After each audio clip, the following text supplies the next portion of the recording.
Hello students, how are you? कैसे हो आप सब? चलो आज करते हैं अपना चैप्टर 5th नंबर का चैप्टर अपना है थर्मोडायनेमिक्स। थर्मोडायनेमिक्स स्टार्ट करते हैं। तो चलो, थर्मोडायनेमिक्स क्या है और क्या इंपॉर्टेंट है। सबसे पहले तो थर्मोडायनेमिक्स में इतनी सारी रिएक्शन बताई हुए, कितने जो सब है वो हमारे डेली रूटीन में हमें दिखाई देती है। उसके एग्जाम्पल वही है, बट हमारी टेक्स्ट बुक में उसको इस तरह से प्रेजेंट करा गया है कि ऑलमोस्ट स्टूडेंट्स को थर्मोडायनेमिक्स सबसे हार्ड लगता है। और कितने सारे टीचर तो उसको ऊपर ऊपर से करवा देते हैं कितनी सारी स्कूल में। बट ये ऐसा नहीं है। इसको अगर अच्छे से करा जाए, अच्छे से समझा जाए तो बिल्कुल हार्ड नहीं है, बट उसको समझना बहुत जरूरी है। ये 11th में तो है, बट 12th में हमारा सेकंड चैप्टर जो है वही इसके ऊपर से डिपेंड है। तो सेकंड चैप्टर हमारा है, इसमें भी थर्मोडायनेमिक्स आएंगे और यहाँ पे करना है। डेली रूटीन की अगर हम एग्जाम्पल लेते हैं तो हमें कुछ भी हार्ड नहीं लगेगा। चलो एक आध दो एग्जाम्पल से देखते हैं कि थर्मोडायनेमिक्स आखिर है क्या। What is thermodynamics? थर्मोडायनेमिक्स क्या है? तो कि कोई भी केमिकल रिएक्शन होती है उनमें से एनर्जी प्रोड्यूस होती है।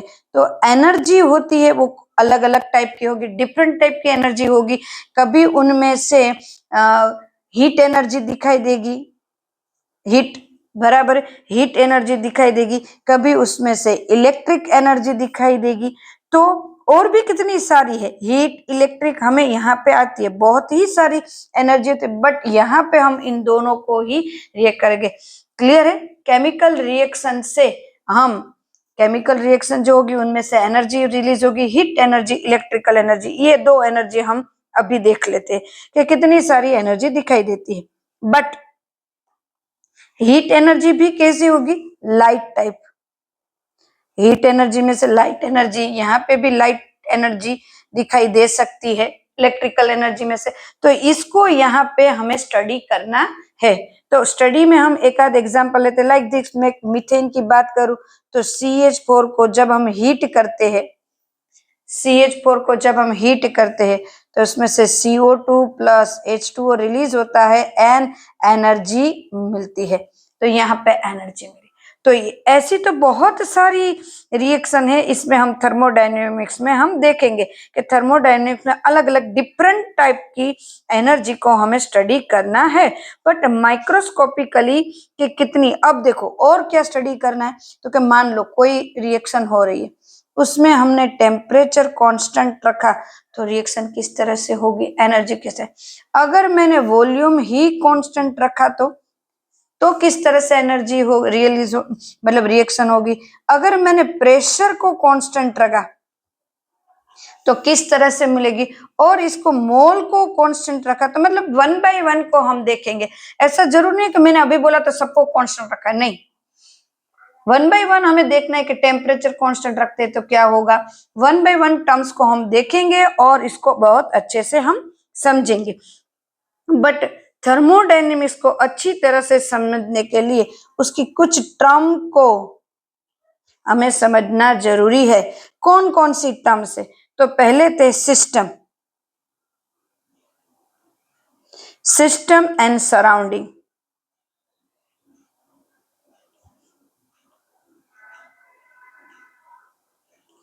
सिस्टम एंड सराउंडिंग, ये टर्म्स को समझना बहुत ही जरूरी है। चलो सिस्टम और सराउंडिंग की बात करें। What is system and what is surrounding? देखो यहाँ पे मैं समझा रही हूं, तो ये एक बीकर लिया है, उसमें वाटर को हीट कर रहे।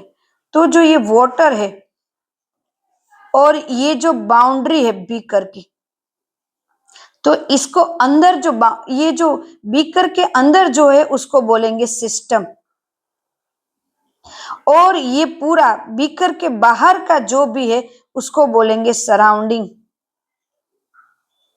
क्लियर है? और ये बीकर की वॉल जो है वो सिस्टम की बाउंड्री है। क्या है?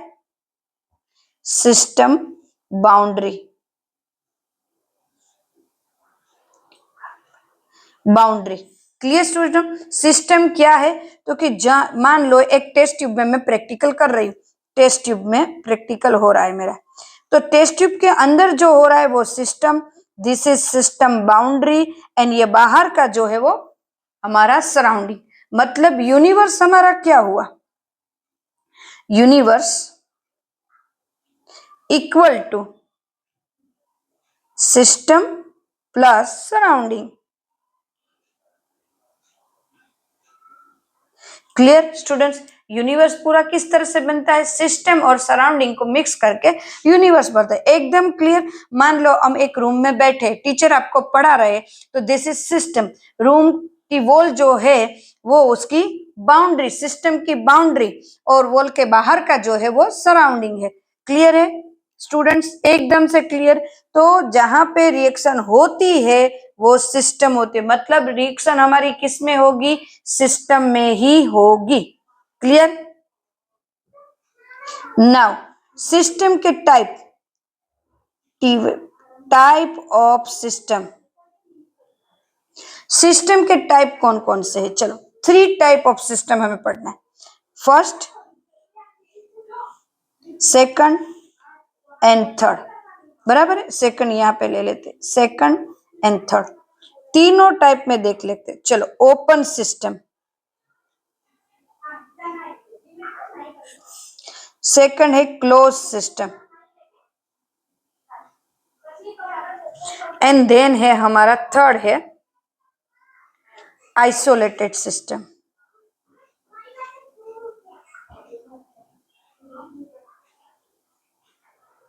Isolated system. Clear students system के। अब देखो हर एक के पहले एग्जांपल करेंगे फिर उसकी डेफिनेशन।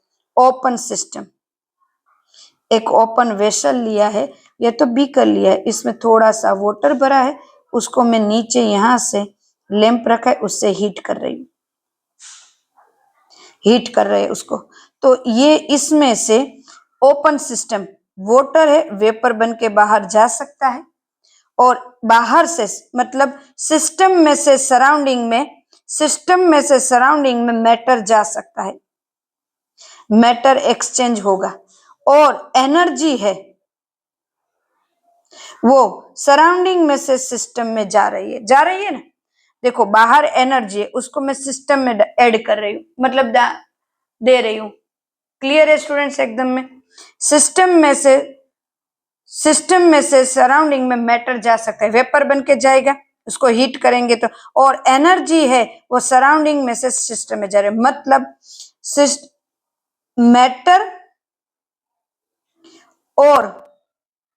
मैटर और एनर्जी सिस्टम और सराउंडिंग के बीच में एक्सचेंज हो रही है, दोनों एक्सचेंज हो रही है। तो उसकी डेफिनेशन हम क्या लेंगे, there is exchange of energy and matter, there is exchange of energy and matter between system and surrounding, system and surrounding। Clear students, ये उनकी डेफिनेशन है, बहुत इजी समझ में आ जाए वैसी डेफिनेशन। और ओपन वेसल ही लेना है क्योंकि ओपन सिस्टम, क्लोज सिस्टम। चलो क्लोज सिस्टम में जैसे ही ड्रॉ करूंगी ना आपको पता चल जाएगा। देखो हर एक के घर में शेप थोड़ा अलग अलग होता है। क्लोज सिस्टम, वेसल, पता चल गया। प्रेशर कुकर, क्या है प्रेशर कुकर, इसमें वाटर भरा है या कुछ भी खाने का है, तो this is matter, this is energy. अब देखो जब भी हम प्रेशर कुकर को हीट करेंगे, मतलब उसको उसमें कुछ भी खाना बनाएंगे, तो एनर्जी एक्सचेंज होगी, एनर्जी कहाँ जाएगी, सराउंडिंग में से सिस्टम में एनर्जी जाएगी, बट मैटर है बाहर नहीं गया। अपने आप कुकर का खाना बाहर आता है, कभी नहीं आता है, तो matter not exchange.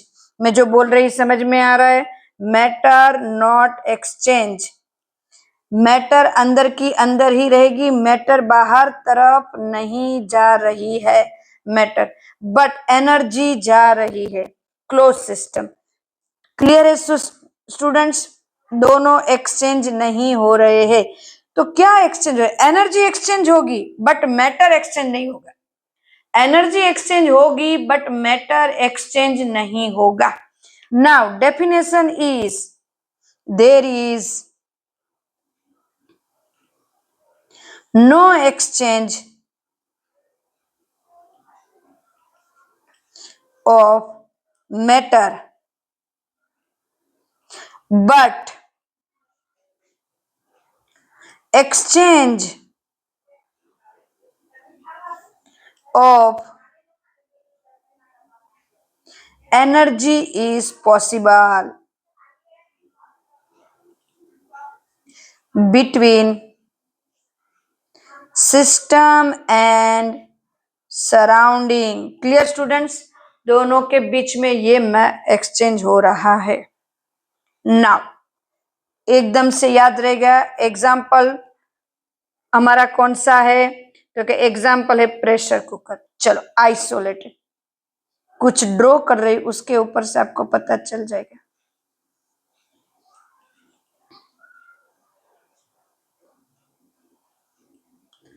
This is thermos. Matter, ये मैटर है, नो बाहर की तरफ आएगा नहीं। एनर्जी जो कहां पे है?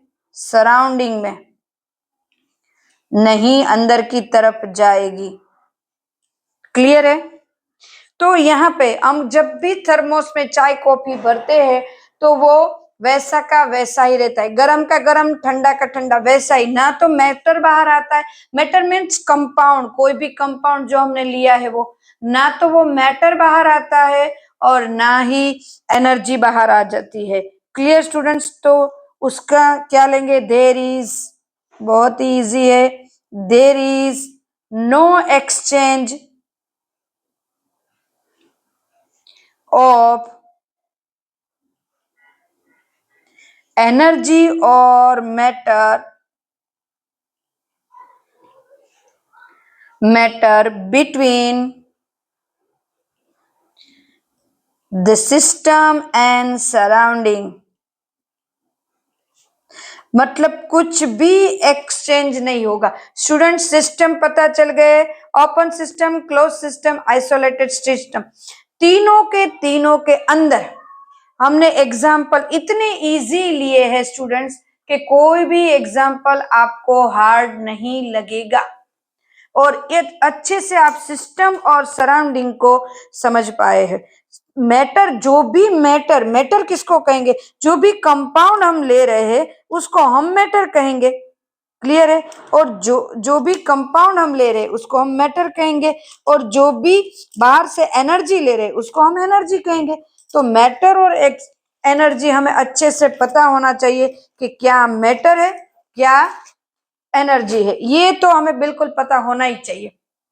तो now this is important term for this topic, this chapter. Clear? तो ये चैप्टर के लिए ये टॉपिक बहुत ही इंपॉर्टेंट है। आज का यहाँ तक रखते हैं स्टूडेंट्स।